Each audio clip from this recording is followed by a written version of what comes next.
Good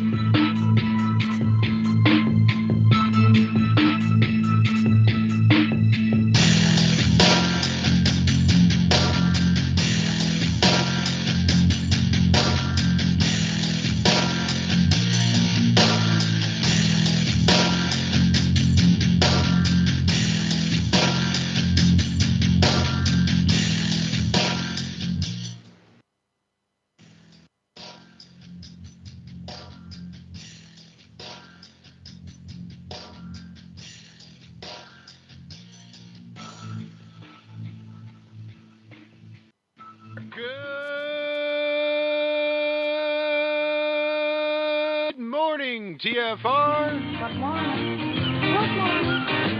Good morning. Good morning. Good morning.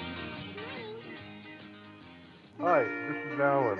I like Ironworx because it's where everybody knows your name, and they're always glad you came. I love Ironworx with Josh, Walt and Zack. It's like sitting in your front room having a cosy chat with your best friends. Hi, it's Diva here, and I just want you to know that Ironworx with Josh, Walt and Zack, it's definitely my favourite dose of reality. Come join the family and keep it flat. Why sleep in when you could get your dose of iron in the morning? Listen to the Ironworx on TFR. This is Enlightened Dawn. Roses are red, violets are blue. Iron Realm Media is the best on the plane. To the show, I will forever be true. You guys are truly the best, and I love you guys. I'm so thankful to have you in my life. Do you like listening to space letters from Never a Straight Answer? Then tune in to the Ironworx with Zack, Walter, and Josh. Break clear of the fear on the Ironworx and become an Iron Scout. It's Friday, my dudes. And happy Friday to you all.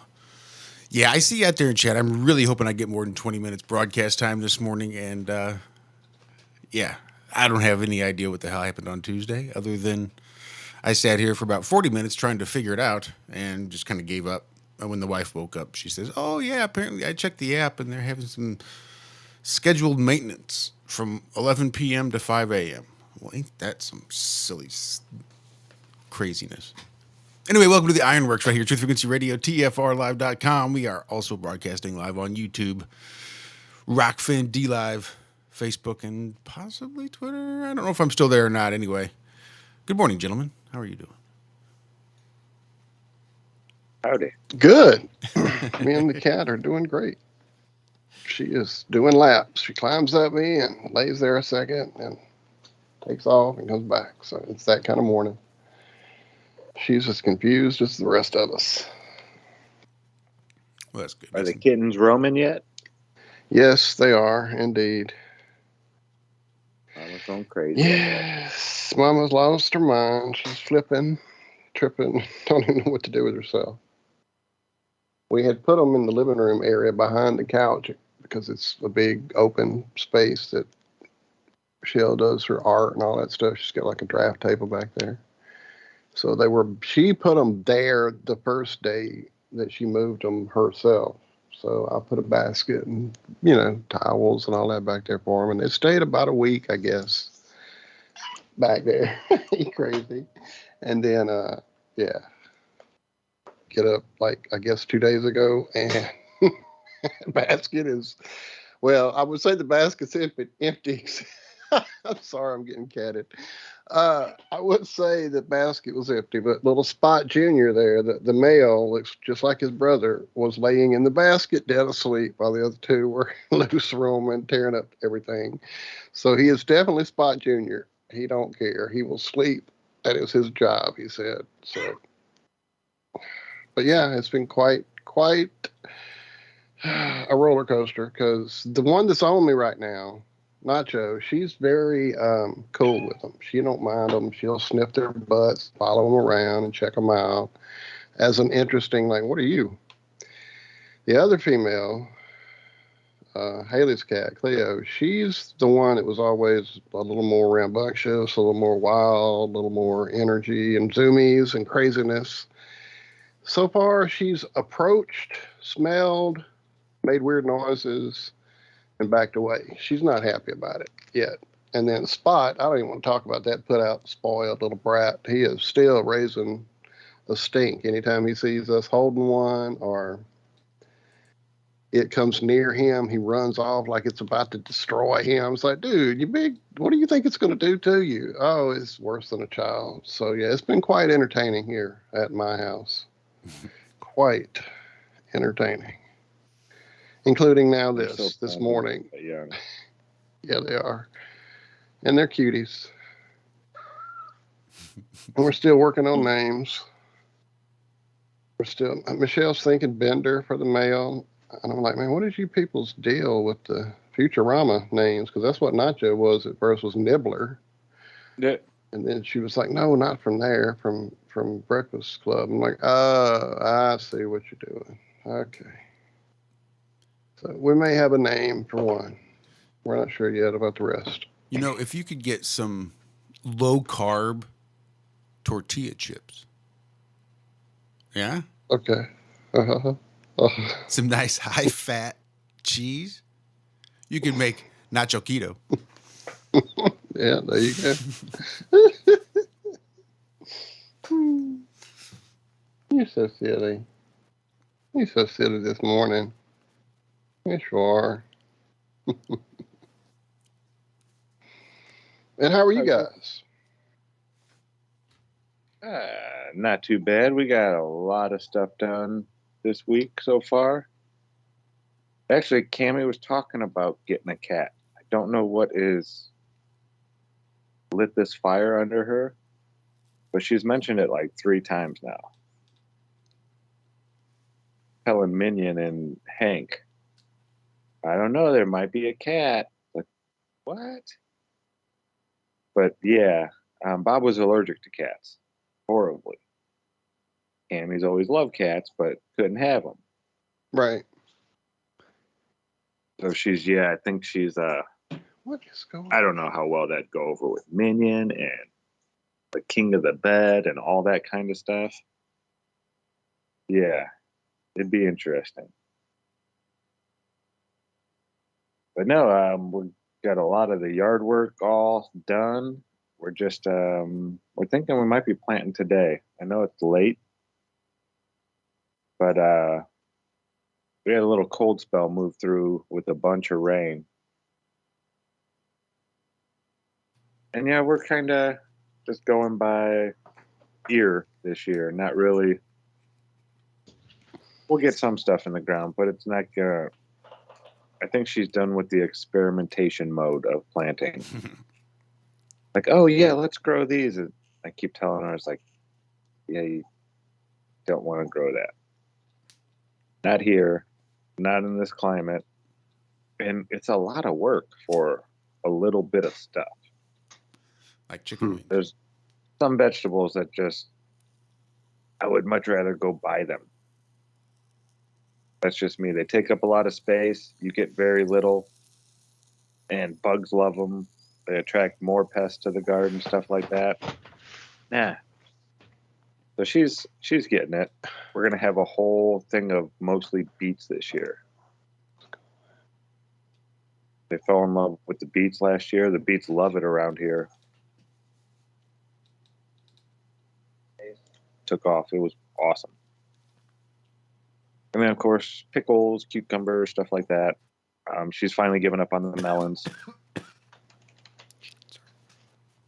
Yeah, melons take up a lot of room. You don't get a whole lot of stuff. But yeah, good. We're in the garden mode, I think, now. I'm looking for a couple perennials that are herbs that do well this far south. Are what are they? The lemon balm, the sage, and the wormwood are all like huge, enormous. And all the rest of them that we planted didn't take.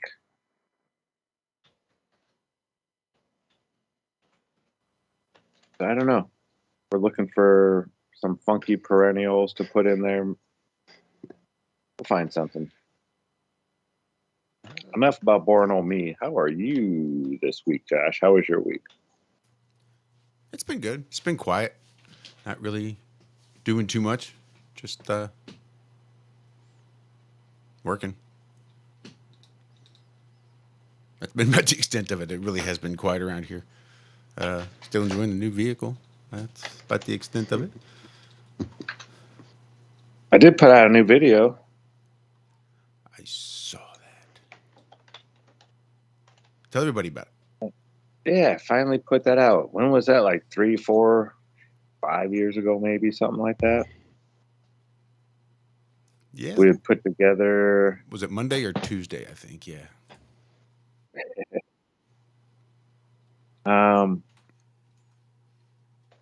It was Monday. It was just a live stream. Yeah, channel and see. Look under videos. It won't be there. But we wrote this calculator years ago for determining how much,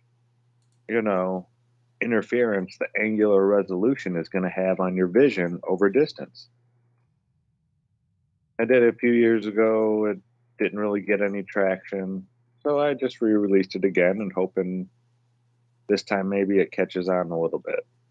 This is something you could show your friends and family why boats set from the bottom up, why the sun sets why buildings appear to go over a curve. You could explain it to them with showing them this formula and showing them what you're measuring and how it works and everything. But this would work on a flat plane in a vacuum with no atmospheric distortions whatsoever. And this is completely based on the fundamental limitation of not only our eyes, but any looking apparatus with a circular aperture. So most cameras, telescopes, all that kind of stuff, rangefinders, whatever you, monocle, binoculars, all that stuff, circular apertures, circular hole to look through. And you can explain why it appears the boat goes over the curve, why when you pull out binoculars again, you can now see it again. All that stuff can be explained, why it appears to disappear from the bottom up. All that can be explained. You don't need refraction or this or that or any type of atmospheric anything. It can be explained just by how our eyes work. It's real simple. The equation, it looks a little daunting at first. There's, letters in it and a couple words, and you're like, words and math, what the heck? But they're real simple. And all of them are online, where you just punch in a couple numbers and you're good to go. We're going to be working on possibly looking for programmers that could program just a simple few math equations to work together. I can't do it. David asked me to do it a few years ago when I came up with this. He was going to put it on the app, but I would have had a better chance, winning the Olympics and whatever, women's gymnastics. Yeah, programming is not for me.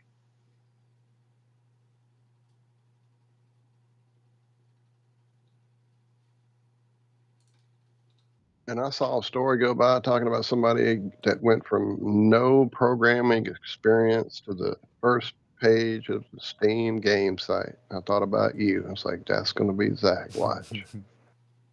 No. I can almost guarantee that. I hear Jaron will somewhat explain things to me a little bit now. And it doesn't even work when he tries to explain stuff to me. It's different language. It is. It's like electricity, or it's like anything. He's using words and saying these words, and they mean something to me, but I know what they mean to me has nothing to do with the computer term, the way he's using it. Yeah. And I think it's starting to dawn on him that, I guess it's a lot to learn. The computer programming stuff, it's a lot to learn. And they all have like their own language. And Yeah, I'm not interested in learning another computer language. I already speak. What do I speak? I speak dork all right, but nerd, I don't do so well. Maybe. I don't know. Need more coffee on my brain. But yeah, the whole program. Happy Corporation Formation Day going out to the Plain Truth. Travis, there in chat. What's up, brother? Hey, happy birthday, Trav. Heck yeah.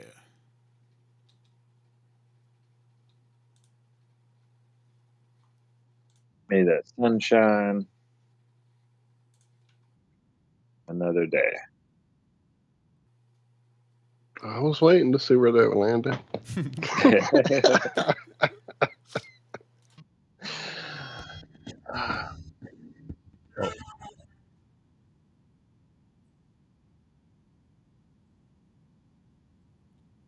Oh yeah, I'm playing that, but it doesn't necessarily go out.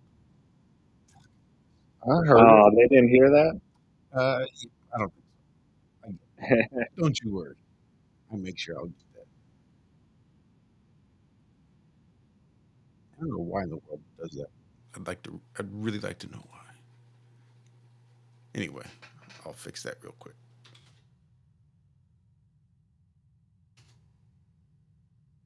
Oh.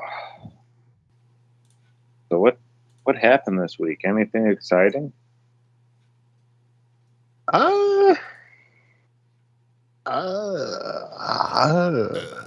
really. Not really. I don't really keep up with news anymore at all. Like I used to kind of, but now it's just kryptonite for me. I do drop stories into the pile when I see one I'm interested in, but most often I'm trying to stay out of touch. Now I did, there was a local area here, and I'm trying to remember the parish. Anyway, it's relatively close enough for me to have considered to go to a big kratom hearing they had a few days ago, but it really isn't actually an easy thing to do. You want to. I don't know. It didn't seem like the thing for me that at that point in time, so I didn't make it over there. I'm still, sending in my little petitions and sending in all the signatures and emailing all the representatives here. It's really it's a balancing act because on the one hand, I am definitely an advocate. It does amazing things for me, kratom. It is it's what's getting me through, much of the pain I live with. And all that took a lot of self-education, a lot of self-experimentation, a lot of steps to get to this point. And, so that makes me want to help other people get there and understand and all that. And unfortunately, the mind control systems we have in place are really just powerful. I'm still seeing the commentary by the local, law enforcement community about this synthetic heroin and idiot stuff like that. And it's just not just, that is the ultimate ignorance. You're totally uninformed about what you're talking about. Now, that's on the one side of it all. On the other side of it all, do I want a child to walk into a convenience store and pick up a bag full of kratom capsules or kratom powder and take off with it and dig in? Not at all. Not at all. I think there should be regulation. There should be age restrictions, just like with any controlled thing, cigarettes, alcohol, etc. There's a local new in my little rinky-dink town vape. I know you heard those air quotes store here that opened recently, and While they have a fine selection of glass, they also have a fine selection of cannabis products, the the Delta 8 stuff. And I mean, an array like a candy store is really what it's turned into in there. And then the back wall is now the Kratom wall. And that's fine for me when I'm running low and in between my orders and need to run in there and grab something. And with their age restriction in place, that makes it very difficult for an underage person to acquire it. Down the street about 200 feet is a convenience store in which a child can walk in and I'm guessing get it because it's not age restricted. It's right there in reach on their little thing with their little, vitamin packets and their little, et cetera, there on the counter area. So, it's tough. It definitely needs more regulation in those situations. But to me, those are the same little stores that, again, will be carrying the Delta 8 products that have no real regulation on them whatsoever. In fact, I think I dropped a story a little while ago about some of the legislature here that passed somehow letting this hemp Delta 8 stuff just fall through the cracks. It's literally at every convenience store in the area now. And the high schoolers they have it hand over fist. So it's really, regulation is needed. That's definitely without a doubt. And that's really a big part of what the American Kratom Association is all about, is trying to get those, things in place all the way through the system, from the vendor area of it all, where the, regulations and testing and the very stringent things need to be in place, to the vendors who, locally distributors, I guess they're called. I'm not sure what they call them, but yeah, just a lot of oversight needs to be in place. It isn't, because no one's really, trying to do that. Either it's advocates like myself trying to make people understand what's really going on here, or it's people crying out against the synthetic heroin. And it's really very disconcerting. So I'll stop ranting about it. Just, if you're not a member of the American Kratom Association in your area and you are a person who uses it on a regular basis, I highly recommend reaching out to them. Their website is easy to find. What is up, Lucas King in the chat, brother? What's happening? I had you on my mind the other day playing some guitar stuff. What's up, Lucas? Always good to see you there, chat. Big shout out to Lucas. All right, let's try this. Oh, you son of a bitch. That was the wrong damn one. All right, never mind. We'll have to get it on the way back, I think. Don't know if I can get it. Have you ever heard of the company Cake? No, I guess not. I think it's, where's this at? It's like a motorbike company, Swedish, electric motorcycle maker. They just made an internal permanent magnet motor. It was about 60 miles per hour, 100 kilometers an hour. I've been waiting and waiting and waiting for them to start using this design. I remember I got a design for a permanent magnet motor put into an aluminum block.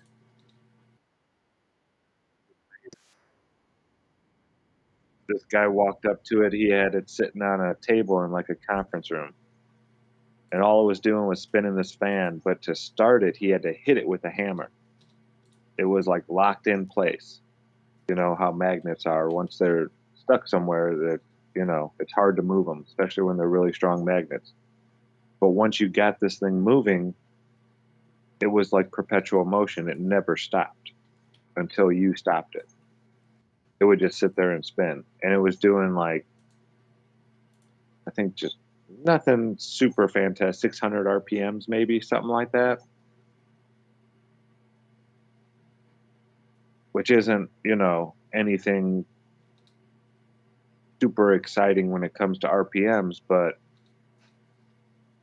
getting that kind of torque. What is it? 500 Newton meters or 369 pounds per feet of torque in the rear wheel.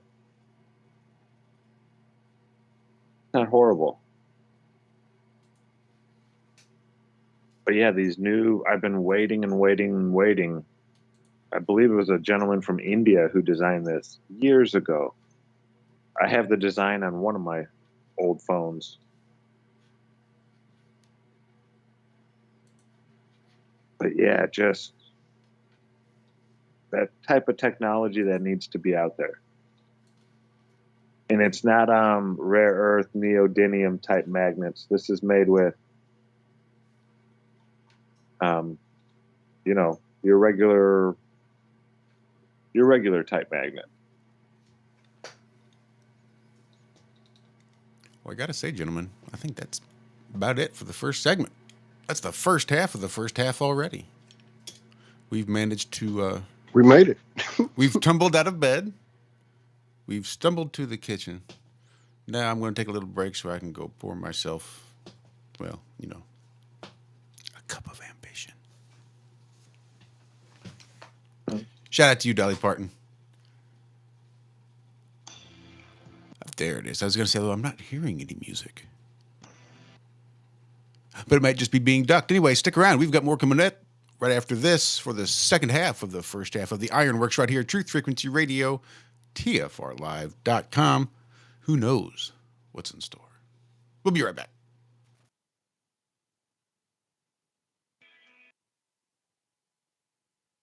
We're not on this stage just because of talent or ability. We're up here because of 4 a.m. We're up here because of 2-a-days or 5-a-days. We're up here because we had a dream and let nothing stand in our way.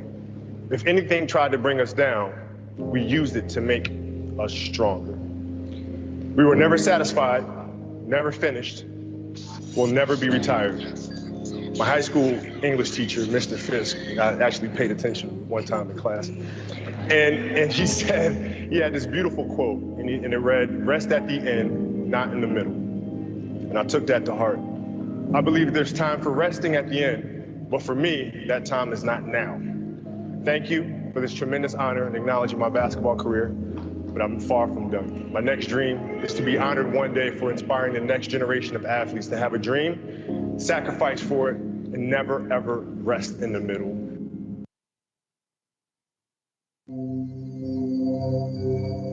Discover the extraordinary powers of intuitive healing with pain transmutation, a method of holistic healing for the human soul, body, mind, and emotions.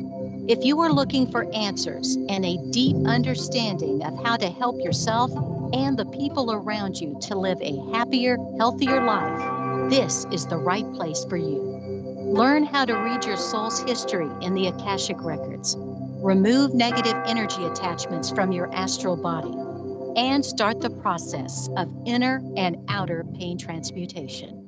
Join Pain Transmutation Community to get started on the path of intuitive healing. Change your energetic state, manifest new and exciting experiences, re-energize your life, and build inspiring connections with others in our community. For 5,000 years, the world was ruled with wooden ships by one man. 242 years ago, a small group of free men crafted a new nation built on liberty and freedom. Global elites have been fighting to destroy this new nation called America ever since. Based on actual events, Charm of Favor tells a true story of how they corrupted the election system. They infiltrated federal agencies and murdered witnesses, judges, and even presidents to keep from being caught. Now, the largest and wealthiest crime syndicate the world has ever known has been drawn out of the shadows. They have killed hundreds of Americans and recently attempted to assassinate half our congressmen. Still, they escape arrest through an almost supernatural charm of favor. Read Charm of Favor and be prepared to open your eyes to what may lie just around the corner. Charm of Favor is available on Amazon and Barnes & Noble. We are TFR. My faith in destiny is all I need to prevail. Frequency Radio.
It's your birthday today, Travis.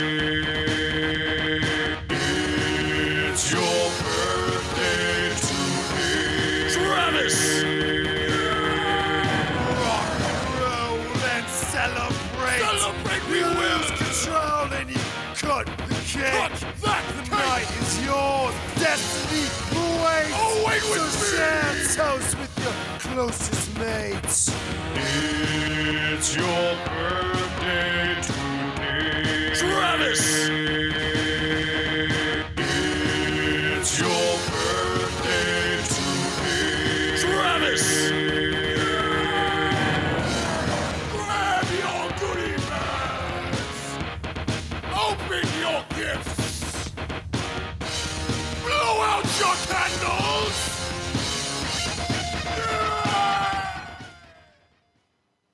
I was wondering if that thing was ever going to fade out. Welcome back to the second half of the first half of the Ironworks right here at Truth Frequency Radio, TFRlive.com. Happy birthday, Travis. And it's not a dating dream for whatever that's worth. Yes, happy birthday, Travis. Okay, now I found this one. And it just sounds dumb, the title.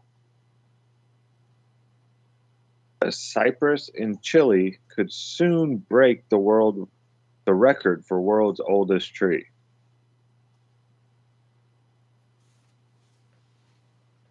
Yeah, I saw that story about grandfather or great-grandfather or whatever they call it.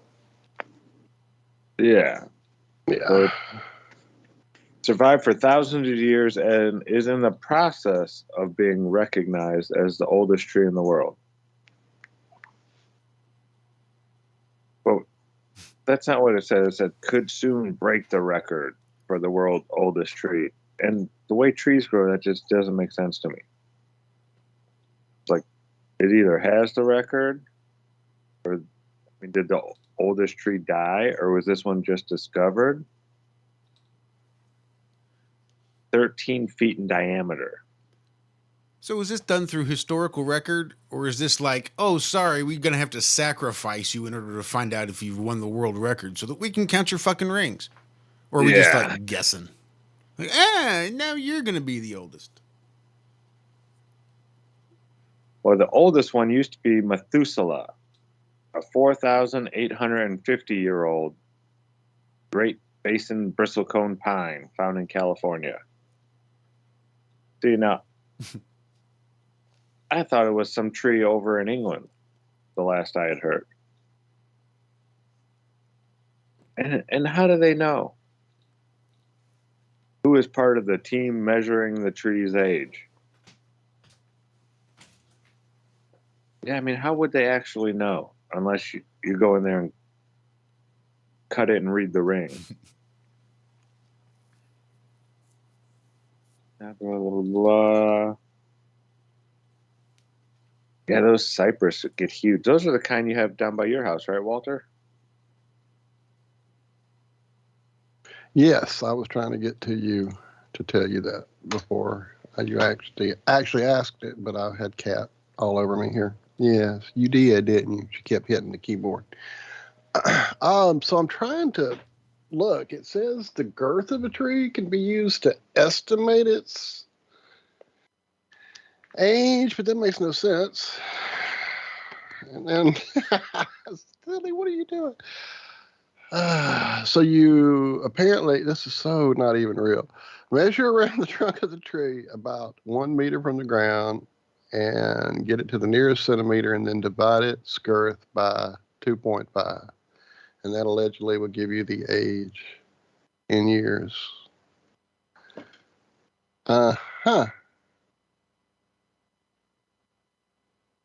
80% of the possible trajectory show the tree would be 5,000 years old. They estimated that their sample was 2,400 years old and used a predictive model to calculate the full age of the tree. Oh, whew. There we go. Thank goodness they've used those accurate predictive models they love so much. Yeah, those are the same models that tell us we have a inner core, innermost inner core of the Earth. Because I really don't trust those models too much. I'd like to see what the predictive model says on just your average tree. Just a basic tree. Does it understand the lifespan of a tree? Well, the predictive models tell you, oh, sorry, this thing dies in just like another 7 years. So I don't know what kind of model you're trying to predict here. Or you're going to be telling you that, oh, this is going to survive to be like another 3,000 years old. No, bitch, it's a willow tree. It's going to die soon. Then they say there are very few thousands of year old trees on the planet. Okay. How do you know that? We make up like we've taken up like 3% of the land. And I mean, South America is pretty much covered in a rainforest for the most part. It's enormous, the amount of vegetation.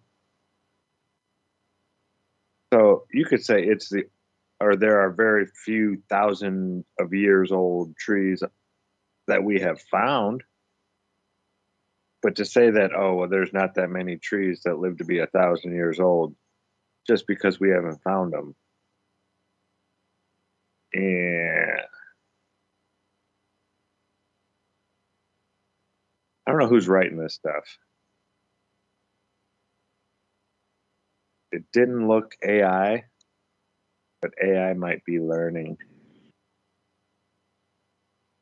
So how long ago do you think they started using the AI to write their articles? It's been years. At least, in my opinion. Oh, easily been years. I'm sure there have been people that were on like the cutting edge and using at least versions or variations of it to mass produce baloney articles. Look at me checking my language. Out there just to try to, rack up as many penny ad revenue points as they possibly can. And I think we are joined by a birthday boy. Oh, shit. What's a guy got to get a birthday cake around here? What's going on, Trav? Electric bikes are expensive. Did you get your new electric motorcycle? Electric motorcycle? No. Did you send one to me? Yeah, it should have got there yesterday. If not, it's in the mail. I actually, yeah. If it did get there yesterday, then I am out of town. I'm on my way to Milwaukee to hang out with a friend of mine for the weekend. Oh, nice, man. Sweet. You gonna go take some pictures across the lake? Yeah, man. Nice. See, from where you are, I don't know of any big cities across the way, but I know from the other side of Michigan, people have seen the lights of Milwaukee. Yeah, that's what I've heard. But I'm going to be on the Milwaukee side. But I thought maybe on the way back I would go over to the Michigan side. I don't know. We'll see. I know there's a ferry that goes right across the middle of the lake. Oh, really?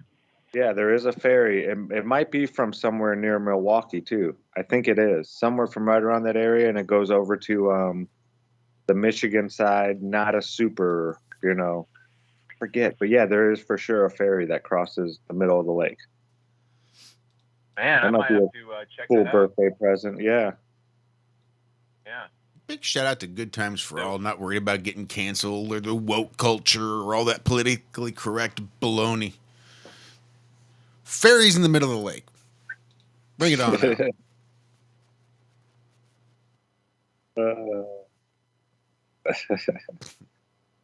Do you got anything planned for today? Exciting? I'm just waking up right now. I woke up right when your show was starting, but I'm just down in, where am I at?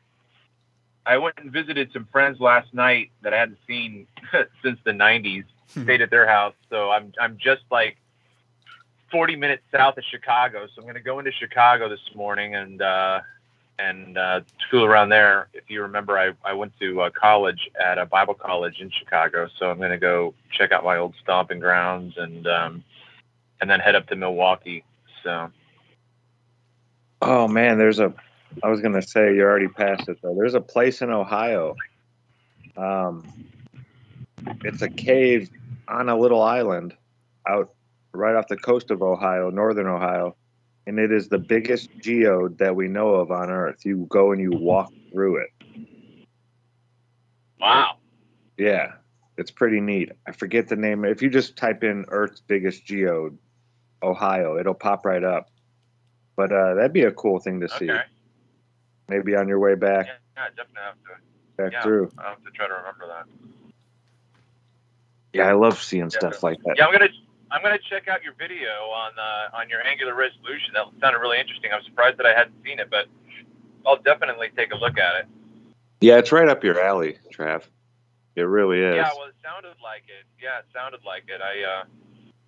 I just got a response back from a secretary because I had come across this article from a British Columbia university, and they had some stuff in their article about mirages that obviously I've been looking at for the past couple of years, and so I took a chance at trying to contact the author. So she gave me his email address. So I am hopefully going to have a contact and try to see if I can get anywhere with this guy and say anything that'll make him squint his eyes and cock his head.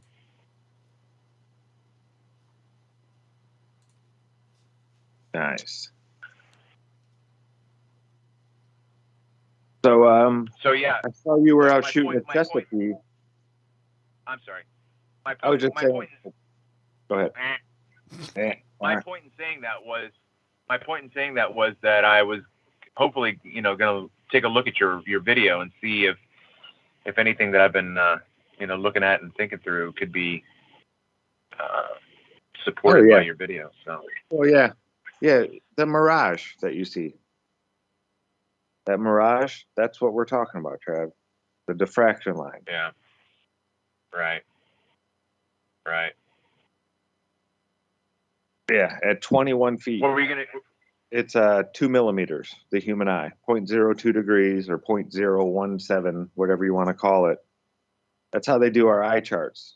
At 21 feet, the human eye can resolve no less than 2 millimeters apart, unless you have better than 20/20 vision, and then you can't.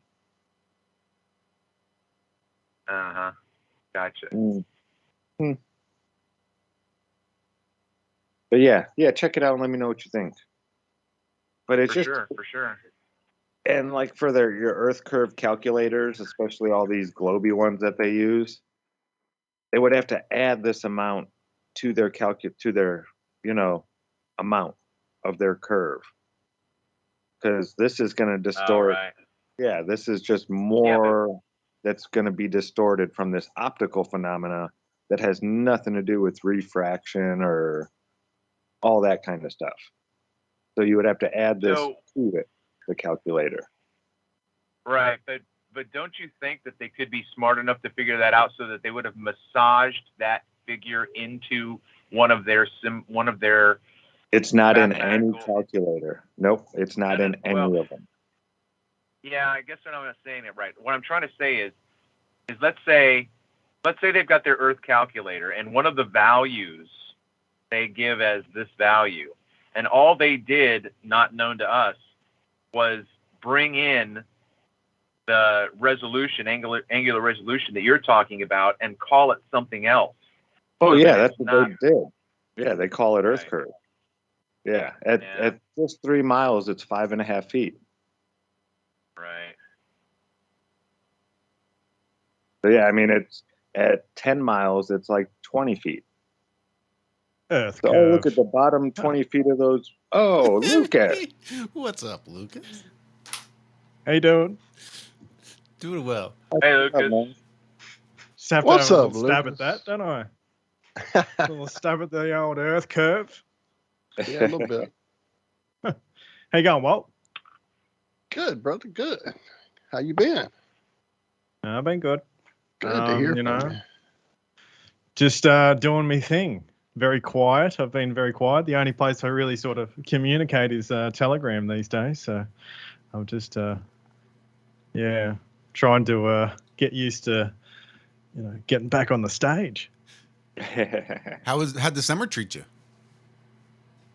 It was a different sort of summer than I'm used to. Like I'm used to, out in the garden and stuff like that. Although the last couple of years with all the, COVID nonsense, that sort of rocked the garden sort of thing. But it really hasn't been much of a summer at all because it's been so cold, really.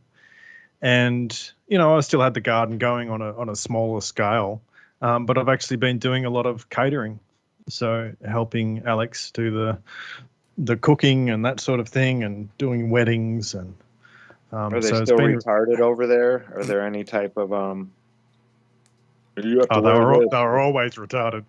Well, yeah, but to what extent are they still going full retard? No. It's all over. Good. Glad to hear it. So yeah, we're as back to normal as possible, I guess. But yeah, I'm just you're sort of like just waiting for the next thing in a sense, and I've always been waiting for the next thing. It's like this constant like prepper mindset. But yeah, I just think I don't know. There'll be something they pull next, but who knows?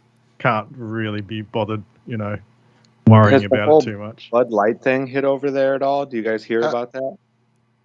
Dude, I don't listen to the news. I know, that's me too. That did sort of come across my desk a little bit though, but like there was a silly ad or something like that. But it's gotten better. Well, that sort of is just insanity to me. So it's just I sort of write it off in my own mind as like it can't exist. It's too crazy, I see Well, all there's sorts people out there. Go ahead, Zach. Go ahead. Nope. I was just going to say, there's people out there finally saying, hey, isn't this how societies collapse and crumble? Like, isn't this what happened to Rome? And I mean, you could just go throughout history and you look, and when they start doing this, about 20 to 30 years later, that whole society crumbles. Well, yeah. And we've recognized that it's been crumbling, and this is like all the events that happen are like side effects. I don't know if I ever said it on this show or another one. It was just like if you treat the whole world like a human, if you like, then it's pretty well sick. So it's just going through its sort of disease phases, and it'll get better at some stage, but it's just got to burn off the ugliness, Yeah. But whenever that happens, who knows? For myself, I just keep trying to, come up with things that are more sensible that lead my life in a more spiritual sort of direction, And flat Earth has been a big part of that. Coming to and now it's moved on. Like we went through the electrochemical sort of side of things, looking at the Earth through the very sort of scientific mindset, if you like. And now I've been sort of really studying the mythological or type thing, and I've been realizing that there's some major shifts that have happened because they actually went from it was first polar-centric, and then it went to heliocentric understanding of the world. And nearly all the mythologies, if you actually understand them through the heliocentric mindset, it's basically turns out to be nonsense. But as soon as you put it back into a polar-centric, which is a flat Earth, basically a flat Earth mindset, then all the mythologies start to make far more sense, and you're understanding what they're doing. And it's just a lot of it's just linguistics, actually. So it's just been a really interesting sort of path that I've been on. I was thinking about linguistics even yesterday, maybe day before, as like a baby. There's always been some sort of familiar feeling of like sort of getting to knowing your vocal cords and learning what it's like to operate the meat suit that you suddenly found yourself in. And the idea of coming to Earth and using your voice. Again, it was just one of those weird little rabbit holes my brain happened to wander down, but it was just, we're very limited by our senses here in this reality. And probably don't communicate in other planes of existence the way we communicate here. And the power of linguistics and the power in our voice, and how that might be part of the reason we choose to come to Earth is because we get to exercise that power of voice and able to externalize and make physical those things that are just sort of inherent and don't really exist on those other planes of existence as far as communication the way we do here on Earth. I don't know, again, just a weird mind wander. Yeah, well, it's really interesting. What I've been finding is that you can think of language like it's actually far more liquid than we've been told. You know what I mean? Like at this point in our sort of society, we can look up exact words and see how they're exactly spelt, and this is how they should be said, right? Well, in the past, you didn't have that sort of thing going on. So there was much more sort of localized sort of ways of speaking and ways of interpreting words and things like that. So there's a very fluid movement in how linguistics were understood, or language was understood. And this is where you get some translation issues. And in those translation issues, you actually, that's where the sort of mythology rises from, in a sense that one translation can be, say, a tower, and then you move to somewhere else, and then it means like a boat, or it means something else. And as you move along, you're actually creating sort of mythologies where all of a sudden now that tower means an elephant. And so you have these depictions of an elephant-headed sort of character like Ganesh. I'm probably not explaining it exactly how it is, but there's it's through the linguistics that you actually create the mythologies, if you like. Another good example would be, say, the stag. The stag has like the horned god in a sense, and it has a reference to the heart, to the center, all these different references through this idea of the stag and secondary meanings of the word. And so that's where you actually start to find out why, how polycentric it all is, and, getting these details through the mythology. So it's really interesting that way. Hey, Lucas, do you know that that there's an old word for deer or stag, and it's hart, H-A-R-T. Yeah, exactly. That's right. So what happened is, that I have come across, is that when you look at both the models, right, you'll have basically the center of the polar-centric world, our flat Earth, is Polaris. And so there's like this basically that was thought of as a central mountain, or as Mount Meru and those sort of ideas, or a central axis that the sun and the moon move around that central axis.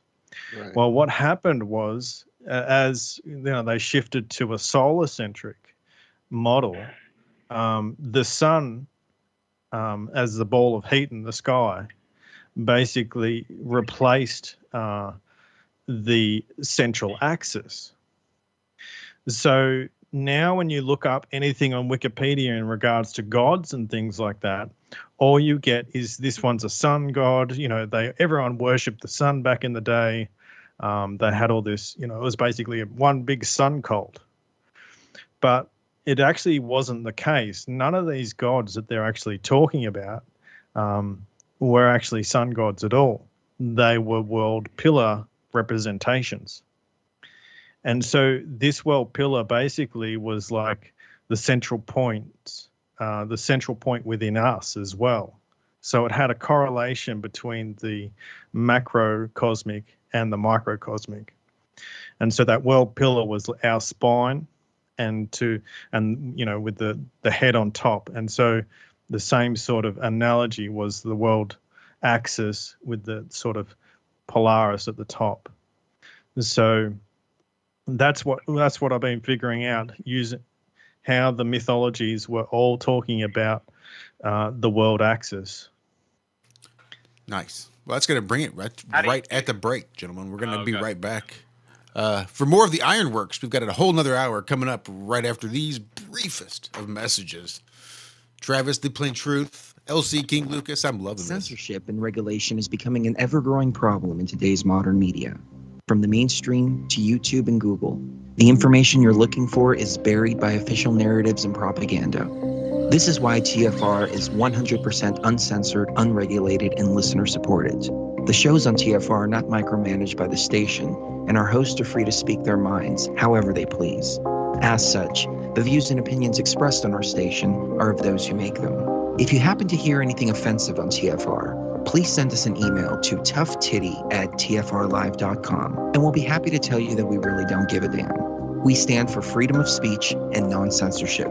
If you also stand for free speech, you can go to tfrlive.com/sign-up and sign up for a TFR supporter pass and help us in our mission to keep the airwaves uncensored and unregulated. TFR Live, your uncensored and unregulated protection from deception.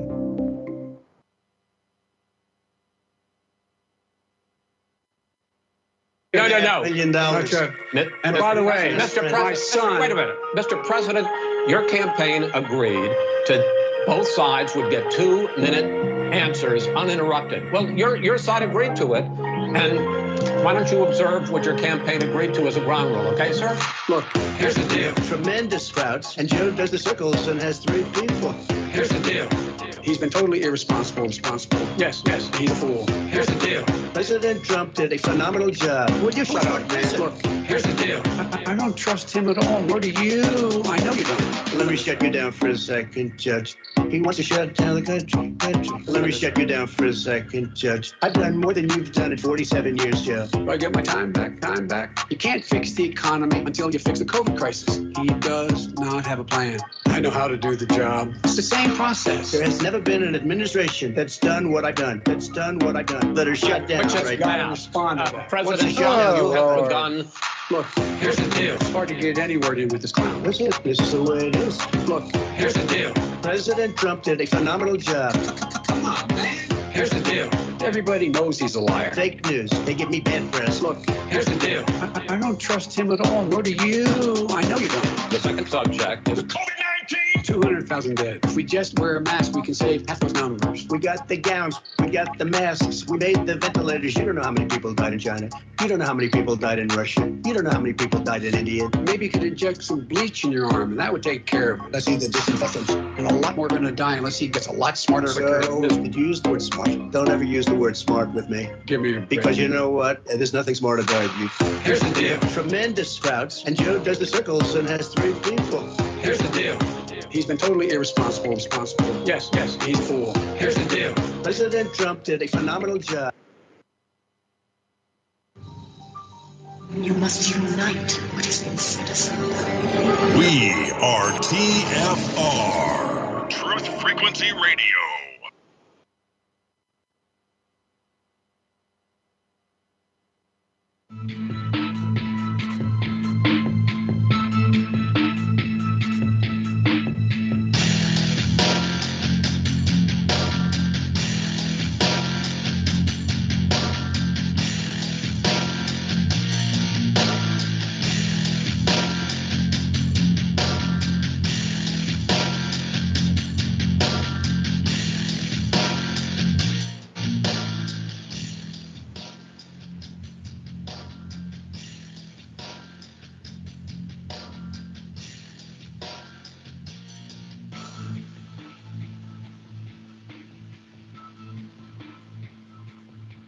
Wake up!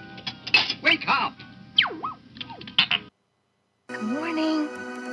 I'm here. Wake up! Wake up! Wake up! Wake up! Wake up! Wake up! What is dark matter? Okay, we don't know. That's great. That's why it's called dark. It's exactly. Everyone knows all reputable information comes from random people on the internet. Tell me things, internet. The earth is flat. It's like school in your hand. Okay, dark matter is something we do not know what it is. We believe that dark matter is there, but we have never detected it. Well, what I'm afraid of course, is that there is no dark matter out there. There was one? There is no dark matter out there. We need to think really hard. Ladies and gentlemen, Alex Jones here. You're listening to Iron Realm Media. I listen all the time, and it's the best truth show out there. Forget about the mainstream lying. Get your weekly dose of iron. Realm, that is. Stay woke, folks. Thank God it's Friday. Yeah, welcome back to the Ironworx Truth Frequency Radio, TFRlive.com. It is the first half of the second half, kicking off right now. Right? Shout out to Jeremy in chat. I want to know more. Lots of love, lots of healing headed your way to your dad. I'm glad to hear he's doing better, friend. You guys take a minute, send some love that way. Just send some love just out into the world. It's much needed. And a lot of people are going through a lot of stuff right now. And definitely friends we have in the chat. Send that love their way. And Jeremy and I have been working on a little bit of something behind the scenes. Hopefully I'll get that finished up this week. Tonight, though, we do have something coming up. I did manage to make things work out with Nick Grant. That's right, the puppet master himself, ladies and gentlemen. Professor Bulwersmythe channel, if you're not familiar, I'll send the link here. But yeah, definitely excited, definitely looking forward to talking about, lots of stuff. I'm like Jerry Marzinski Demons. excited. You broke up, sir. I'm sorry. I stepped on you. What happened? I'm like Jerry Marzinski excited about this. Right. This one's going to break some brains for sure. Yeah, I think so. So definitely pumped up. Oh man, it went away. I had something else. It'll come back, I'm sure. Something else though. A third thing. Damn it. I'll find it again. You're talking about the show tonight. Well, yeah, but I had something else and it's gone in my head. I should have wrote it down. It'll come back. Oh, it was a question for you, Lucas. Yeah. I keep seeing some things mentioned in chat. I go check them out, and it does seem to be adding up to a ridiculous amount of coincidence. Mm-hmm. In your country, has there been an unusual amount of train derailments? Not in Australia. There's not much of our train lines left, honestly. Well, I didn't know, the infrastructure, et cetera. Well, that seems to be the blame they're placing here, is the fact that the infrastructure has just deteriorated. So, here in a country that was basically founded with railroads, it's not anything new. Even when I was in high school in the 80s, my buddy's dad worked at the local train yard. He was pretty high up in the ranks there, and he was constantly letting us know about the deterioration, how the country that built itself on this amazing system has just kind of let it go by the wayside, and it's crumbling about us. But that being said, the amount of derailments near agricultural areas, one happened into the Mississippi River just days ago. I saw that in chat. That's what made me think about this. So I just wondered, is it a worldwide thing, or is it just here in the States that it seems to be just every other day now there's a new train derailment? Now, this one only had paint and all these kind of things when it went in the raw water, so it shouldn't cause too much danger to the ecology there. March 25th. But when you add them all up. Sorry, real quick. World Socialist Website is what the website is. This news website saying Australia, Sydney rail network brought to a standstill by failure of, quote, obsolete, end quote, system. And this is their passenger railway. That's not even like their commercial goods and services. That's their like subway almost. This is their passenger rail system. And it's obsolete. Oh yeah, the trains, I know at least in Indiana, around Indianapolis, that was like the train center of the country. You know, they called it the crossroads. Anything that was going from east to west and the north all went through Chicago or Indianapolis hubs. The trains there used to do 90 miles an hour back in the 50s. Now they can barely go over 45. And it's got nothing to do with the engines or the trains. It's the tracks. The tracks are not held together like they used to be. They rattle, they hum, they shake, you know. So we're just going to keep seeing more of these train derailments as long as I don't think they know how to fix the trains properly, the tracks. Well, actually, Zach, what you're saying is maybe part of why I went, because Ian there in chat put a little comment. They didn't build the rail lines. They dug them up. Thinking, yeah. They don't have the owner mentality, and that is, wow, that like is putting chills up and down me. Yeah, so there's definitely some truth bumps happening with that one. You're right. Something given usually has way less, or found, I guess, has way less ownership to it. So you may not have the amount of care into it or knowledge of how to keep the care up, or never even thought about that. What happened in Australia, I think it was around the time of John Howard, which was our prime minister at that time. And he basically, the train lines were all government owned. And so same with telecom, which was, for, phone systems and things like that. And basically he just sold them off and privatized them all. And ever since then, they obviously just went into disrepair, because they just didn't have that financial support behind them. So, but our train lines have been pretty much rubbish ever since. And that's, 15-something years ago, maybe more. So I had first heard this like 20 years ago. Yeah. Yeah. It doesn't surprise me. I mean, I have a bit of, something inside me stirs up when I see trains, and, there's something that's sort of really attractive to them, about them. It's, just like the way they travel, you can hop on there and just sit down and relax and enjoy it, So there's something very special about them for sure. And they're super efficient. Right. Our friend that's going to be on with us tonight, Nick Grant, he did a series on hobos on his channel, and how with the advent of high-speed trains, the hobo society went by the wayside, but how leading up to that and the stories about the history of these certain groups of people who not only were itinerant maybe, or were like very nomadic, but some were actually dedicated to the process of not working. And it went all the way back to this whole like ancient prophecy about a black dog and these priests who were not supposed to toil in fields. And it's some deep stuff, man. I'm excited to talk about that idea. tonight as well, that whole idea of the train system, since it's so in my forefront right now with these derailments. Here in our area, down at the bottom of the Mississippi, there's been some people talking about dead fish floating up and just all kind of interesting things. Just throwing that out there. Yeah, I know. Hey, Go ahead, Lucas. Well, I was just going to say, the other day I went to a festival and it was a steampunk festival. That was pretty sweet. Oh, that's cool. I just I'll had some dress up, steampunk stuff going on the other day. Right. I was my nieces are all kind of into all that. We were looking at some stuff they had done. So yeah, that's interesting. Steampunk.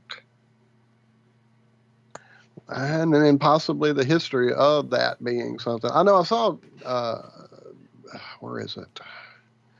I'll never find it, but I think it was Austin talking about some of the fake history, the Tartaria research, and how there are some images and things being pushed around out there that might not be quite as legitimate as we all have been led to believe. Unfortunately, that's not only a thing in that research, Austin, as I've been going through a lot of these channels that kind of post things with no provenance, it gets me digging and looking for that provenance and finding out where these things came from and doing a lot of reverse image searches like you're talking about there. And unfortunately, it does, put a lot of holes in a lot of things. But I think that's really kind of what we have to do. Because if we just sit back and go, oh, well, I know Joe, and Joe has a great channel, and so Joe had this image, and it's got to be legit because Joe's legit. You really can't do that. I love people, and I love people's research, but you have to be diligent. You have to be. That's the beauty you of have this to do it. AI stuff. It used to be, not in the not too distant past, if you wanted to know something, you could just look it up on the internet. Now you can't do that. Now you've got to, if you want to know something, you've got to look it up on the internet, find that answer, and then start doing, like you said, looking that up on the internet, going down a rabbit hole, trying to find the provenance, trying to find out exactly who, what, where, and why about the information you found, just so that you can verify it to maybe be from a somewhat reliable source that maybe you can start to read more from that in that information. It's they've made it almost impossible to use the internet as any sort of research tool whatsoever. Or you can buy a book. Or you can buy There you go, Lucas. Which is Do you the think beauty. that the truth is ever going to be, like, there will be a true apocalypse where we're going to find the computer terminal that has all the real answers? Oh, yeah. No. It's like, look, if you think about this, like, even with all this, like, Tartaria stuff, like, I've been looking at it for ages. I'm no closer to knowing anything. This is my thing with history. It's almost like the future. It just doesn't really exist until it happens. Until, and these historians and whatever else is like, you're pulling up information that is from either hand-me-downs or someone's perspective, or it's missing bits and pieces. You're never going to get a full picture because it's the past. I mean, it's like you try and explain what you did yesterday. You can't do it. No one can. And so it's just a sort of a hypothetical. And so what I'm looking at when I look at sort of histories and things like that, what resonates, what's true in it, what's the philosophies behind it, that actually make a difference to where I am now. And so that's all you can ever do, pull something that has meaning for you out of it. But as for us finding the real truth of what happened, no. All we can do is sort of build a new version of society that we enjoy. Yeah, I like that. I do too. That's kind of like what I was thinking about when you were talking earlier, Lucas, in terms of like deconstructing the myths. How do you think that they got to the point to correlate the human body with what was happening above, the micro and the macro? I think most of it's bullshit, to tell you the truth. I'm on a far different sort of perspective of the Zodiac and the Zodiac Man and all that sort of stuff now. I think it's more it's much more modern than we tend to believe, especially when you start to bring into account the polar versus heliocentric sort of two different models. So what I've found is that the Zodiac and all its different sort of creatures, if you like, have a correlation to basically a representation of the three main trinity, which is it's like the old ancients really understood that there was this 3 in 1, and it was a unity of sorts of a one God, if you like, or a one where the creation actually come from. It's like numbers. It basically come from number 1, and then all the numbers are created from number 1. You know what I mean? It's like 2's made up of 2 1s, 3's made up of 3 1s. Yeah. And so the unity, the underpinning unity of it all is that thing that we can never really truly describe, but it is a thing that is pointed to, if you like, in mythologies. And that's what that world axis really represents as well, is the unity and this secondary nature that's we're in, which is this world of change, is the world of diversity. So it's this dual concept of unity and diversity existing in the same place. Like the creator and so just to go back, Mother Nature. One's the creator and one's the destroyer. Yeah, so you'll have heaven is represented as, say, Father Heaven, and then you'll have Mother Earth, and then you'll have the axis between them, that world central pillar, is the sun, or is the joining link, the Mercury, between the heaven and the earth. So it is the joining of polarities. So that's all it's really talking about, is that you have a mother and a father, and they join together to create the sun. And that's what is this idea of how all things exist in nature. Basically, it's through this trinity. It's past, present, future, those sort of things. It applies everywhere, but it's the same thing when you're looking at the galvanic cell. When you're looking at, say, the moon as the anode and the sun as the cathode, well, it's that linkage between them that creates the energy. Same as a positive cathode and a negative anode. You need that separation of polarity to create energy. Did you see my presentation, Lucas, on there are no negatives in nature? No, sweet. What you gonna tell me about it?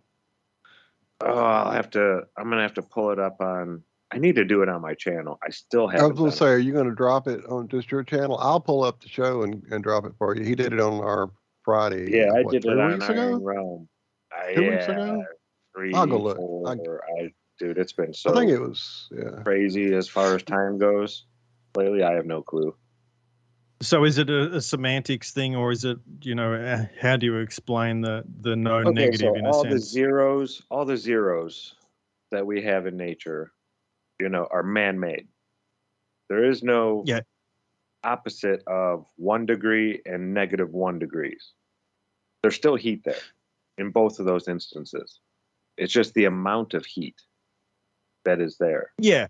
We place the 0 there. Even -150 degrees, there is still heat there. It's not the opposite of heat. It's just the amount of heat is less. Yeah, so perfect. That's your gradient. Yep. Yeah. It's exactly. The same thing with it goes electricity. It's the same thing with pressure. There is no 0 when it comes to pressure or negative. There is no 0 charge. It's just the 0 we set is the Earth's charge. And then anything that has a lower potential than the Earth's charge, we consider negative. But it's still the same type of charge. Yeah, right. It's just at a lower potential. That's good. So the ancients had the similar idea, and it's basically going from inertness, so potential energy, if you like, which is inert, to movement. and that was it. And so it's the same pressure gradient that you're talking about. There's one where there's barely any movement, and then it starts to be activated, if you like. And then I tie it all together at the end with, okay, we're getting energy from outside this realm, wherever we're in, whatever you want to call it. We get energy from outside of this place somewhere. And that's what creates our pressure gradient, our electrostatic gradient. It never turns off. It's always there. If you want to go heliocentric model, we call it ionic wind and cosmic background radiation. Or whatever you want to call it, there is a power source. Now, Mother Nature is the opposite end of that power source. Mother Nature is taking that new power that is, making all of these pressure gradients and trying to relieve that pressure and get everything to neutralize again. Mm-hmm. So as the creator is creating, Mother Nature is causing entropy and destroying in a nonstop cycle. Yeah, I would, like, you're sort of dealing with an open system. I've always and sort of been adamant about this, is that we're actually in a closed system, and that energy just circulates. It doesn't actually go anywhere. It's getting sort of not necessarily destroyed, but just moved into a different sort of setup, in a sense. It's just getting separated in a sense, but it's not getting destroyed or going anywhere. And so my reasoning for that was basically where there's no heat, there is basically a boundary created, because once you get down to certain temperatures, what ends up happening is that basically the air solidifies. And so when you have a superconductive solid surface, no energy actually is able to penetrate it. It acts like a mirror to energy. So that would be my only thing, other than what you said is we have the same way of talking about the energy moving, other than the closed system or open system. And I don't see it turning into a solid when there's no energy. I think it goes back to ether, as in there is not even matter there anymore. Formless. Without form. Yep. Void of form. No heat, no pressure, no charge. Yeah. Okay, so if there's formlessness, how does energy actually penetrate it? Well, that's the thing. That's where the source comes from. The source is from above, and then once you get to the edges of that, that's the $1 million question. What happens there? That's the whole separating the waters from the waters. To me, the waters is just the ether. It's the void of form, black void of form. The ocean of nothingness. Yeah. And then once energy was introduced, then matter started forming, and all these charges started appearing, and, things started forming. But if you take away all the charge, all the pressure, and all the heat, then you're left with the void again. That's what Mother Nature is trying to do. See, Ken Wheeler always says that Mother Nature is the hippie chick with flowers in her hairs and barefoot and just trying to make everybody get along.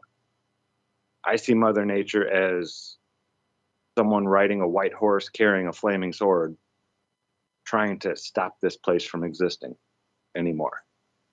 That's Mother Nature's goal, to take all the charges that are created, from the creator, all these potential differences that never stop. Mother Nature is trying to equalize all that out at the other end. That's how. Yeah, that's right. There's an equalization that definitely happens. That things wanted to do that. Well, I mean, for that sure. ultimate like potential energy of that idea that you just stated. I mean, that to me is how, at the most base level, this place would work the best, is that ultimate goal of here's all this charge. Now, work it out, dissipate it, equalize it, refine it, throughout all the different processes we were working through, spiritual, physical, emotional, all of it. Hey, Zach, just real quick, that sounds like an amazing potential for a mythological story about what you were just talking about. That sounds really interesting. But my question to you is, where's my question? Kind of going back to what you said about negative, but it's less. Why not just think of nature as the polarity, as the reciprocity, right? So it's not that it sounded like you're trying to say like it's coming in to destroy and only destroy, but it's really just simply keeping the balance, right? Or are you going to go that other direction? Well, yeah, that's the thing. Like that's what entropy does. If you stop taking in chemicals to keep the chemical processes in your body happening, then you fade away. You die. Every living organism on Earth has to consume life and create and keep these chemical processes taking place inside of them. Once that stops, it just breaks down and becomes, nothing again. So yeah, in my opinion, that's Mother Nature's goal, is to just, if Mother Nature wins, this place doesn't exist.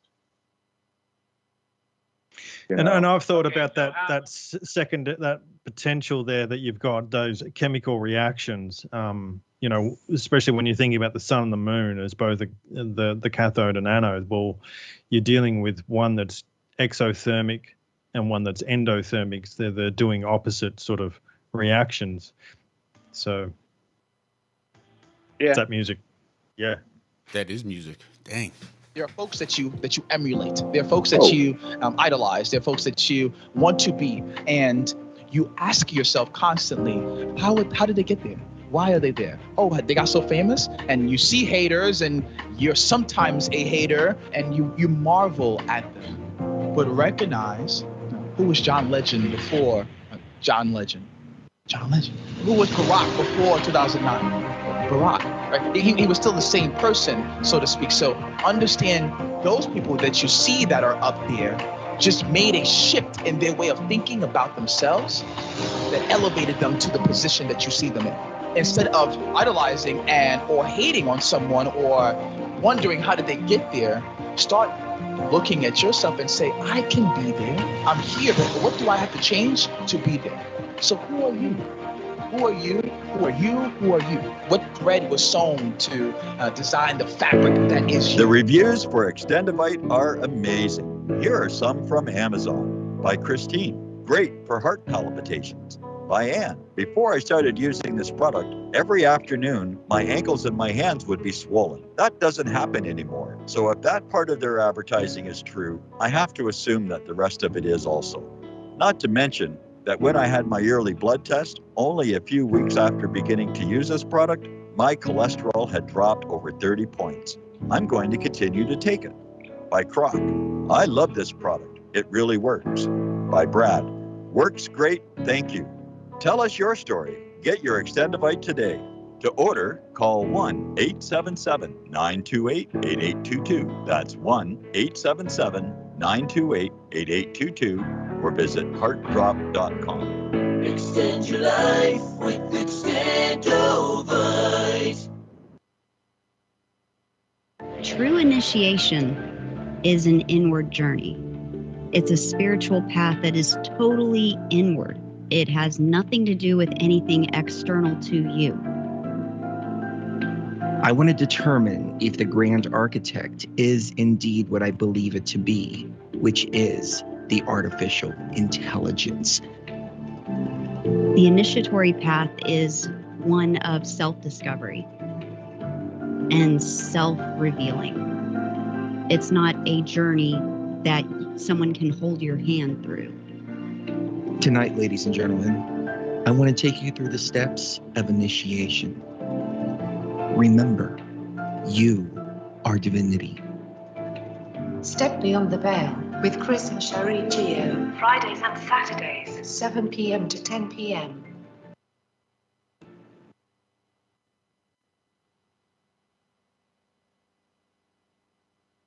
You're listening to the Truth Frequency Radio Network. No hate, no hype, no fear.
And welcome back for the fourth and final segment of the Ironworx. Happy Friday, everybody. It's going to be a fine day. I don't care who you are. So I told another person yesterday, and I want to tell, I don't know if Lucas and Travis have heard this, so I got to tell them this story. So there's this gentleman, and he's talking to these two younger people, okay? And he asked them, he's like, if I gave you $1 million, would you be happy? So that's a question for you and Lucas and Travis.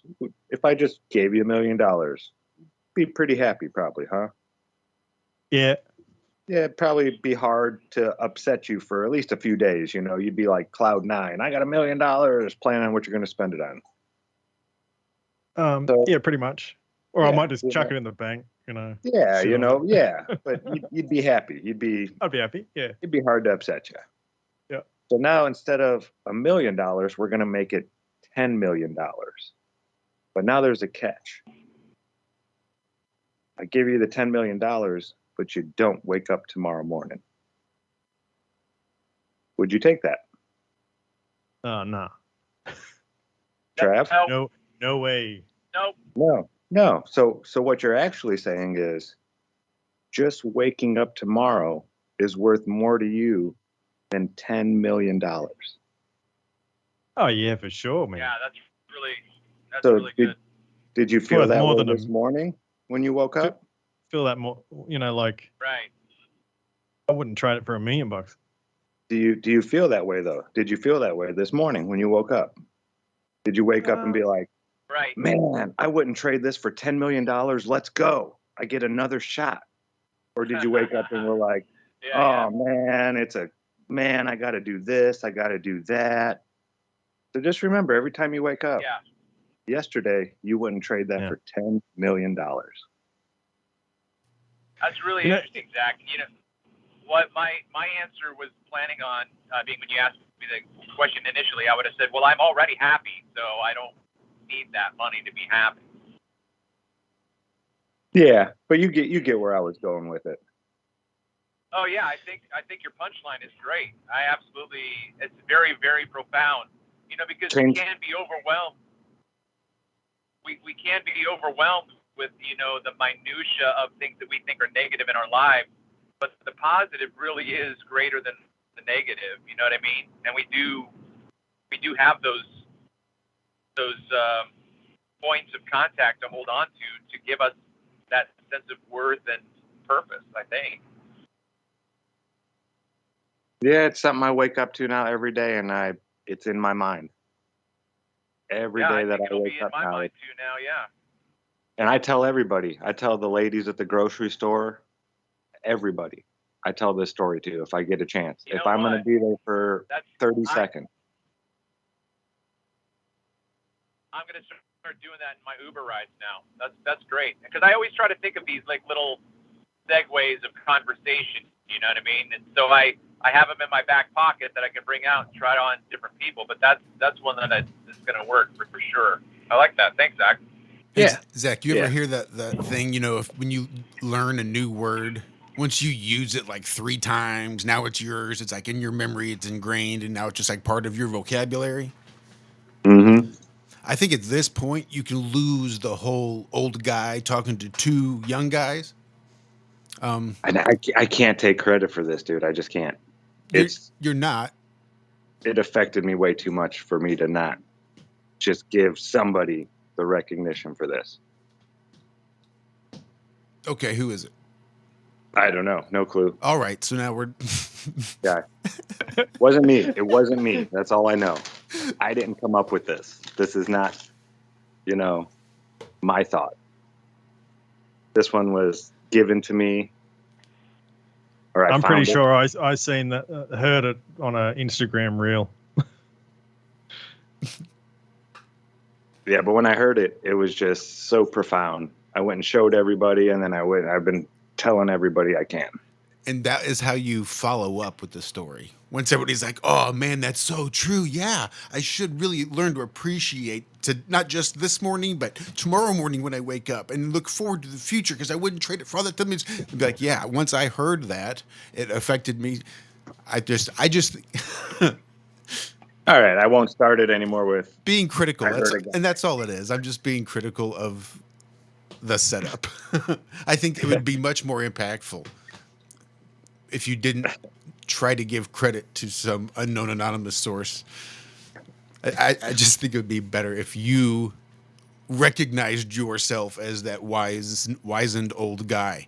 And the 2 young people are everybody that hasn't heard the story or isn't appreciating today for what it truly, really does mean to them once they stop to think about it. I think you've earned that credit at this point. Well, thank you. All right. I will. Yeah, I think so too. I will take that and Yeah, run with it. here. But yeah, this is like the 3rd or 4th time I've told it here on Ironworx. Like every time I know somebody new is listening, I just got to say it. It did. It changed my life. 30 seconds. Could call it the good. Yeah, we could call it the good news of the gospel of $10 million. I like it. Thinking about the way I wake up these days is like, there's sort of, I wake up and I go, oh, I don't know what I'm going to do today. And it's actually a very nice feeling. I end up actually being, I'm like, oh, I've got nothing to do today. But then I'm like super busy that day. Yeah. More done. But that is such a big change in my life from waking up and going, shit, I have to go to work. I got to do this and then that. I've got to go and see that dude again, or whatever it is, or drive that tractor, or, so that level of change, even though I'm not sort of being like, jumping out of bed, super positive, that sort of thing, which I probably should work on. But, it's a lot more positive than waking up and realizing I have to do a job I don't like or something. So I'm pretty stoked, actually. Yeah. Congratulations, Lucas. That being said, we've got 18 minutes left of the show before I have to drag my sorry ass to my fucking slave job. You can change it, Josh. Everything can be changed. We certainly can. Big shout out to Liz. There might have even been one sale during the show today, because I'm pretty sure when I logged in this morning, when I saw the question in chat about T-shirt sales, like just last week compared to any other prior week, I went to go check real quick, and I'm sure there were 5 sales just last week alone. Not only is that the largest week in Ironworx history, I think that's probably almost doubled the complete and total sales thus far out of this store. So that's pretty exciting. So yeah, we can just set that trend, keep that trend going, and before too long, Walt, Zack, and I will just be living large. Right?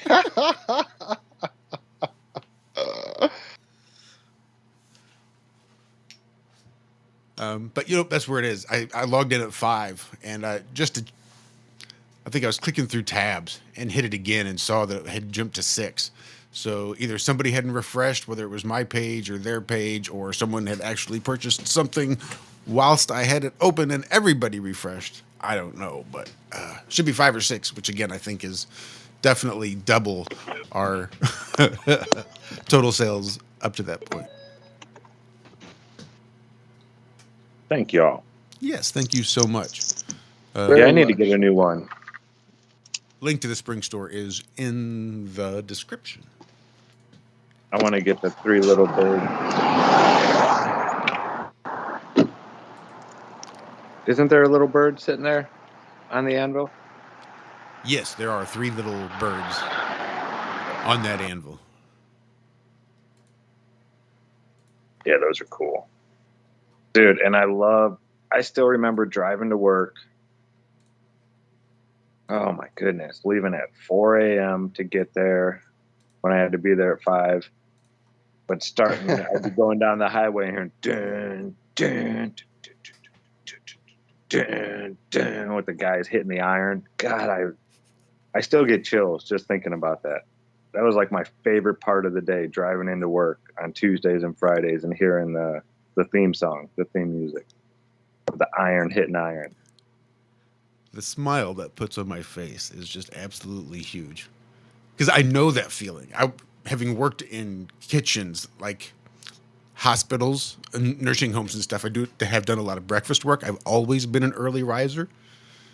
So I know what it's like to be driving in on the way to work and be listening to the same radio show and just sort of have their intro music just sort of become a part of your daily routine. So as much as you get that cup of coffee is familiar, so is that same audio stimulation that you get on that ride to work, that same routine. And it's better than coffee, man. I love it. Get my blood pumping and going. And it's like, I used to get that same feeling when I heard the Crow 777's old intro music. Whenever I heard that, I was like, just got me G'd up. Yeah. Yeah. The old one before the before the new one. Yeah, his old one is much better. Yeah, I agree. Mm-hmm. Oh man, isn't it amazing how sound in a certain order can affect you so much? Just that perfect. It could be just like that one tone in a song that is just kind of out of place, but makes it. I don't know how to. Like I wrote this one riff, and it was all finger picking. And this one point where you know that there should have been this tone, I left it out, and then it was like a half tone later. Then I filled it in. My buddy fell over out of excitement when he heard it. He was like, "Dude, how did you do that?" And it was nothing special. I just gave it a half tone later. You delayed the resolution? Yeah, exactly. And it just made everything neat. The song was now. Yeah. It wasn't just a melody anymore. It had what's the word? It had its own character almost now. And yeah, it just blew me away how much he fell in love with that one little offbeat chord. It's that simple to strike somebody's, heart chakra with music. That's one of the most, I would say, dangerous weapons that they have. I mean, David Weiss uses that small hat magic better than anybody in the community almost. It's all about the songs. Certain songs will make you fall in love.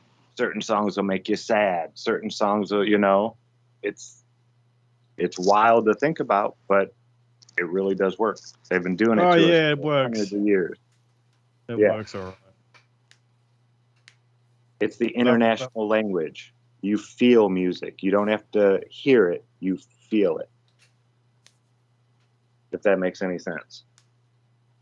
Yeah, and they do the same thing with the movies as well. Like they have that same sequence of events that gets you every time, and it sort of follows that seasonal pattern that happens in our world. And if they do it, pretty much, in alignment with that sort of sine wave, if you like, then you go, wow, that was an amazing movie. It's like, Star Wars and Harry Potter are basically the exact same storyline. You know what I mean?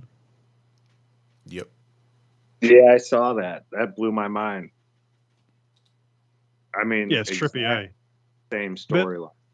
Yeah, but there'd be heaps and heaps more if people start sort of recognizing it, where the hero of the movie goes through and almost dies and comes back and defeats the bad guy, and then gets the girl. Yeah, but don't forget about but see, that could be misdirection too, because all the while they're showing you that universal story, they're also showing you magic and Jedi and Force and reality in terms of metaphysical stuff, right? So that you know what I mean? It's like, which one's the real story? Well, the real story is like, the one that I can relate to, of my personal experience.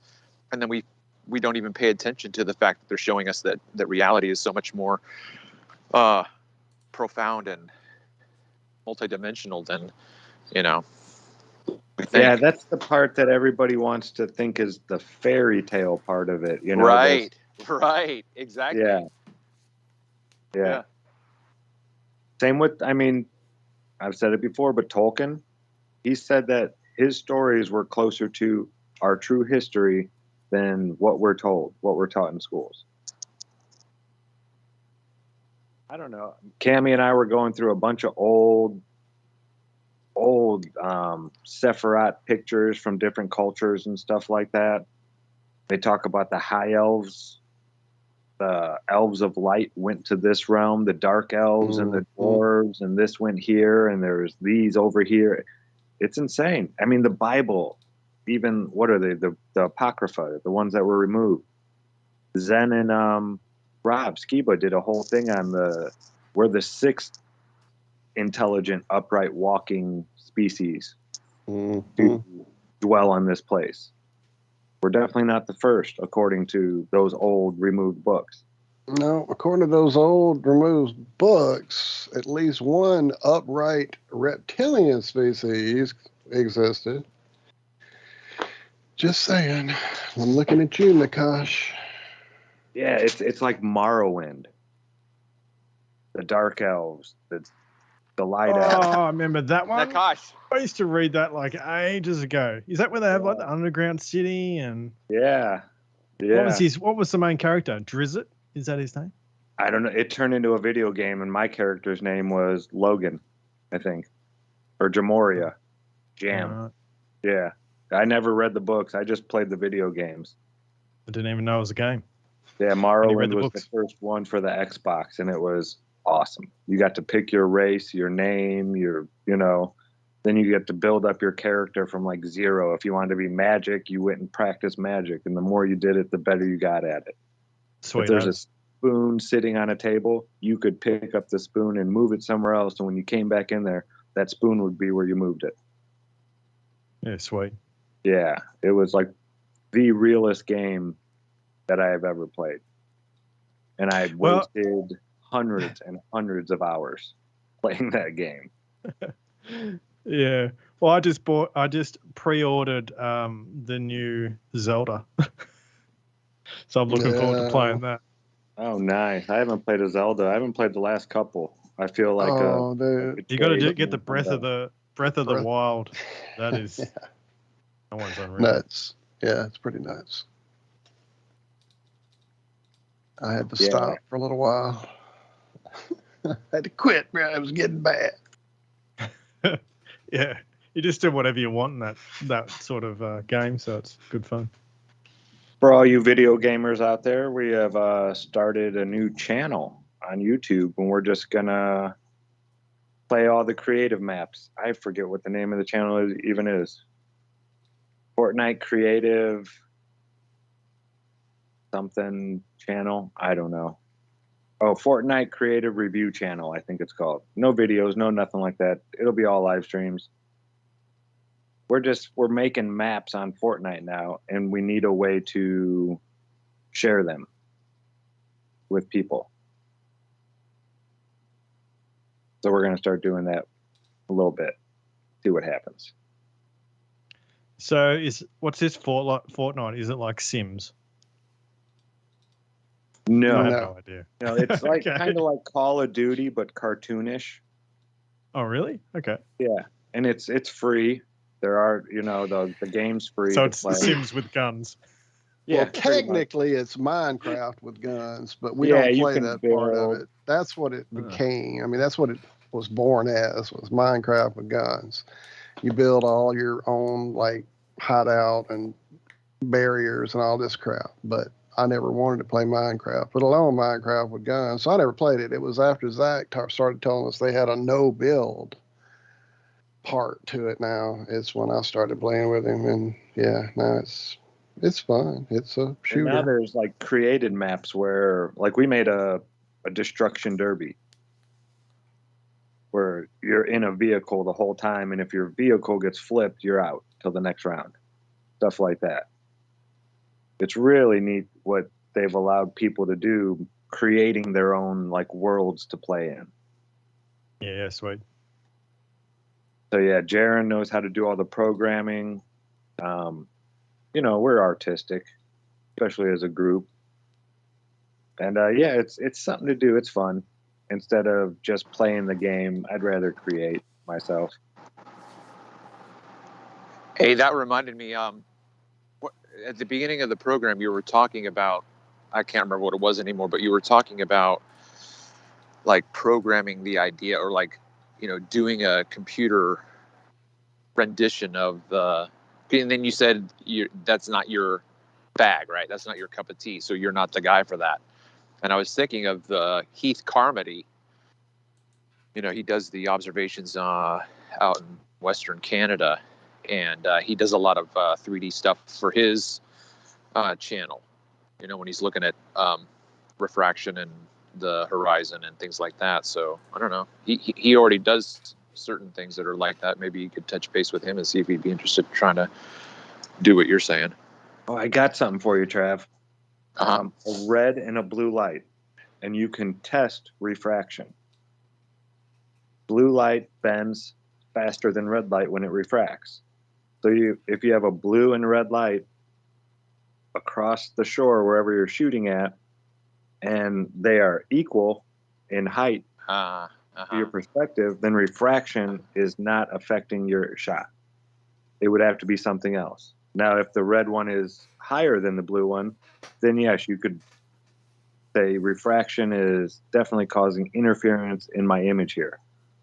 But that would be a way to rule out whether or not refraction is taking place in your image.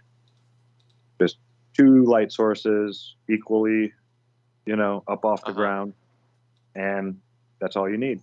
Huh. Okay. I'll check into that. David says he's late. Please summarize. No. It's Friday, and Travis, I still have to fucking electricity. Oh, we figured out what the sun was, Dave. You're going to have to go back and listen if you want. You won't believe it. That was a good back and forth we had, Zach. Enjoying these different points of view, or I like the idea of energy coming in. Yeah, the way it's I like see breathing. it, It's like a breath in. Because there's a lot of talk in old mythological sort of stuff where it's the universe is seen as breathing, coming into existence and then going back out of existence. You know what I mean? So well, yeah, and if you look at the interesting. The Schumann resonance, the Earth has a heartbeat that beats the exact same time every day. Once a day, starting at like 7 p.m. UTC time, the electric field starts getting stronger. And then it goes up about 15% in strength and maxes out at 1 a.m. UTC. And then by 4 a.m. UTC, it's back to normal. So every day, like an EKG, there's a heartbeat of the Earth where the electric field pulses. It doesn't matter where the sun, the moon, or the stars are. It happens equally throughout the Earth, starting at the center and pulsing outwards like a drop of water. Yes, well, I think everything starts at the center and grows outwards, like you're saying. And Makes sense. Yeah, Makes the perfect only sense way to I me. can see that happening is something coming from outside. That's another thing the heliocentric model still hasn't explained. 90 seconds. How is this pulse happening every day perfectly like a clock in the heliocentric model? Well, they can't figure it out. That's why you see all these stupid ass stories. Go check the news right now today about all these crazy 25 new radio signals repeating from the deepest segments of space. Whoop-de-fucking-do. You found a repeating signal. Yay. Check your pulse, motherfucker. It's a repeating signal. You're alive because it's a repeating signal. Again, check the Schumann resonance of the Earth, a fucking repeating signal. It's not so shocking and surprising. Do you know where it comes from? No. But you can't explain it in your heliocentric model, so it's just some mysterious repeating signal from the deepest, darkest reaches of space. But yeah, that only gives us about another 40 seconds before we hit the end of the line here. Travis, Thank you so happy much, gentlemen. birthday. Sweet. Thank you all. Happy, what is it? Corporation Formation Day. Corporation Formation Day, Travis. Much Happy love, Earth Day. That too. Call your mom. Don't forget, guys, tonight, Nick Grant, Professor Bulwer Smythe will be on the show with us. Come check it out. Definitely excited. Check out the YouTube channel if you haven't already. Lots of interesting videos. Sorry, Lucas, go right ahead. Just going to say thanks for having me, guys. Oh, been a pleasure. I love it. Again, I love it when I just hear you pop in. Sometimes some people might be in their cars and you can hear when they come in. But other times they just slide in with no notice until they start speaking. And you're like, where the hell is this audio coming? Wait, I reckon. Oh, it's Lucas there live joining us. So thanks to Lucas, thanks to Travis, thanks to Zack, thanks to Walt, thanks to everybody in chat that have joined us today. We love you. Have a great rest of your weekend. We will see you on Tuesday morning for more of the very same. Be good, be well. We love you. Bye-bye.